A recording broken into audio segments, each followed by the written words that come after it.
हाय, मेरा नाम डॉक्टर आदर्श अनपेरेड्डी है। मैं sunshine bone and joint institute paradise branch और गचबुली ब्रांच में ऑर्थोपेडिक सर्जन हूँ और जॉइंट रिप्लेसमेंट सर्जन हूँ। आज मैं आपसे नी आर्थराइटिस के बारे में बात करूँगा। नी का मतलब है घुटना। घुटने में ये दोनों बोन्स हड्डियाँ रहता है, ये ऊपर का हड्डी, ये नीचे का हड्डी, और दोनों के बीच में आपको ये ब्लू कलर का दिख रहा है, इसको कार्टिलेज बोलते हैं। ये एक शॉक अब्जॉर्बर जैसे काम करता है। वो कार्टिलेज की वजह से दोनों हड्डियों में फ्रिक्शन नहीं आता है और स्मूथली मूव चल सकते हैं हम। उम्र के हिसाब से क्या होता है, ये कार्टिलेज जो है धीरे धीरे से घिसने लग जाता है और ऐसा रफ हो जाता है। इसका और इसके बीच में 4 स्टेजेस हैं। पहले स्टेज में गैप, जो दोनों हड्डियों के बीच में गैप रहना चाहिए, वो थोड़ा सा कम होता है। दूसरे स्टेज में और थोड़ा कम हो जाता है। तीसरे स्टेज में और थोड़ा, और फोर्थ स्टेज में बिल्कुल भी गैप नहीं रहता है। हड्डियाँ रब होकर दर्द होता है। तो पहले स्टेज से 3rd स्टेज तक ऑपरेशन की ज़रूरत नहीं है। थोड़ी दवाइयाँ हैं और थोड़े सप्लीमेंट्स है वो कार्टिलेज स्ट्रेंथ के लिए, और सबसे इम्पॉर्टेंट है एक्सरसाइज। वो एक्सरसाइज रोज़ एक आधा घंटा करने से घुटने के सराउंडिंग जो मसल्स है उसको ताकत आ जाएगा और घुटने पे जो प्रेशर गिर रहा है वो मसल्स ले लेते हैं। दूसरी बात है कि थोड़े प्रिकॉशंस लेना। एक बार पेन शुरू हो गया तो ये आर्थराइटिस से घिसना शुरू हो गया तो नीचे बैठना मना है। नीचे नहीं बैठना चाहिए। पालती मार के बैठते ना, वैसे नहीं बैठना चाहिए। स्पेशली पूजा करने के लिए, खाना खाने के लिए हमेशा चेयर पे बैठ के करना चाहिए। ओके। एंड ये जो प्रॉब्लम है, ये आर्थराइटिस का जो प्रॉब्लम है, ये यूजुअली 50 या 45 या 50 ईयर्स के बाद शुरू हो जाता है। एंड एक बार शुरू हो तो वापस वो कार्टिलेज जो घिस गया है वो वापस नहीं आता है। 4th स्टेज में सिर्फ ऑपरेशन ही हेल्प होगा। 4th स्टेज में ये पूरा घिस जाता है, हम जो भी करेंगे तो वापस गैप नहीं आएगा, तो तब ये रिप्लेसमेंट करना पड़ता है, या आर्टिफिशियल जॉइंट से रिप्लेस करना पड़ता है। इससे क्या होगा, ये जो बोन्स रब हो रहे हैं उसके बीच में वापस गैप आ जाएगा और मूवमेंट भी नॉर्मल हो जाएगा। इसको टोटल नी रिप्लेसमेंट बोलते हैं। कभी कभी ये जो आर्थराइटिस है सिर्फ एक ही साइड में होता है और दूसरा साइड का कार्टिलेज अच्छा रहता है। वो सिचुएशन में पूरा जॉइंट रिप्लेस करने से बजाय पार्शियल नी रिप्लेसमेंट कर सकता है। इसमें क्या करते हैं, सिर्फ जो घिस गया है वो हिस्सा को बदलते हैं और जो नॉर्मल कार्टिलेज है उसको टच नहीं करते। इसका एडवांटेज यह है कि कम बोन को कट कर रहे हैं, ये पूरे लिगामेंट्स को नहीं टच कर रहे हैं, और इसकी वजह से आप रिकवरी भी फास्टर हो जाएगा और दर्द भी कम हो जाएगा। इसको पार्शियल नी रिप्लेसमेंट बोलते हैं। अभी मैं रोबोटिक्स के बारे में बात करता हूँ।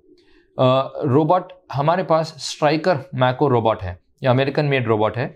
ये रोबोट ऑपरेशन नहीं करता है, ऑपरेशन सर्जन ही करता है। लेकिन क्या रोबोट से क्या एडवांटेज मिलता है, हमको जितना बोन कट करना है उतना ही बोन कट करने देता है। सो वो प्रिसीजन और एक्यूरेसी आ जाता है और सेफ्टी भी रहता है। इसी नॉर्मल बोन जो है वो कट नहीं होने देता है। दूसरी बात यह है कि रोबोट से क्या होगा, ईच पेशेंट का 3D मॉडल आ जाता है सिस्टम पे ऑपरेशन से पहले ही। सो वो पूरा प्लानिंग पहले से ही कर सकते हैं हम। तो ये ऑपरेशन रोबोट के एडवांटेजेस है। अब मैं आपसे एवास्कुलर नेक्रोसिस के बारे में बात करूंगा। इसका मतलब है कि ये हिप जॉइंट है। हिप जॉइंट में एक बॉल रहता है और एक कप रहता है, और हिप जॉइंट के ऊपर, बॉल के ऊपर और कप के ऊपर भी एक कार्टिलेज रहता है, ये जो शॉक अब्जॉर्बर है। ये रहने की वजह से नॉर्मल स्मूथ मूवमेंट होता है। लेकिन ये कार्टिलेज हेल्दी रहने के लिए इसको एक ब्लड सप्लाई आना चाहिए। ये यहाँ तक ब्लड पहुंचा तो ही वो हेल्दी रहता है। सो ब्लड कहाँ से आता है, बोन से आके ऐसे जाके ऐसे सप्लाई करता है।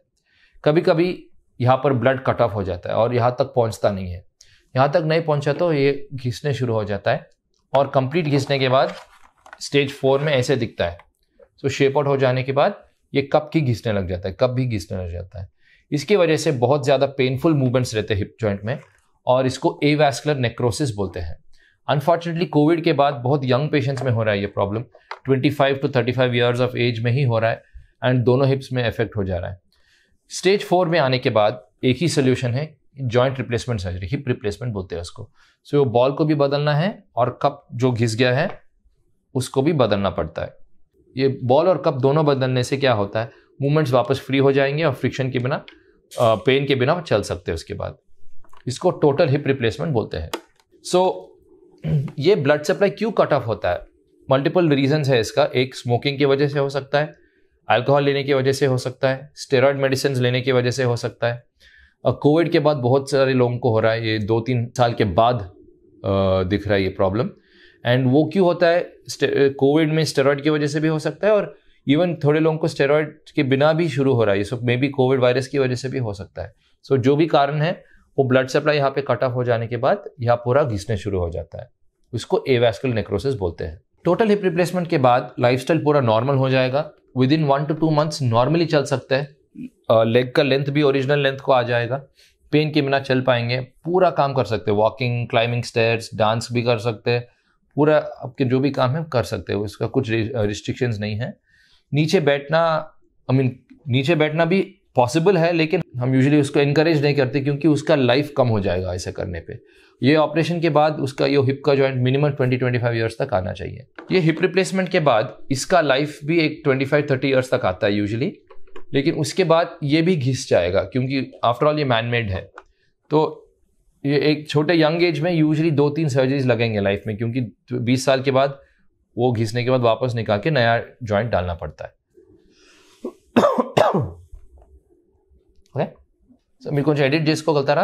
అన్ని మల్టిపుల్ టాపిక్స్ ఒకే దాంట్లో చెప్పేసాను నేను, जस्ट एडिट చేసుకోవాలి। Any other question? उम्र के हिसाब से जब ये कार्टिलेज घिसता है, ऐसा हो जाता है, उसको ऑस्टियोआर्थराइटिस बोलते हैं। ये सबको होता है, ये एज रिलेटेड है, लेकिन थोड़े लोगों में ये छोटा, ये कम एज में भी हो सकता है। उन लोगों को रोमेटॉइड आर्थराइटिस का प्रॉब्लम हो सकता है, या संधिवात बोलते हैं उसको हिंदी में।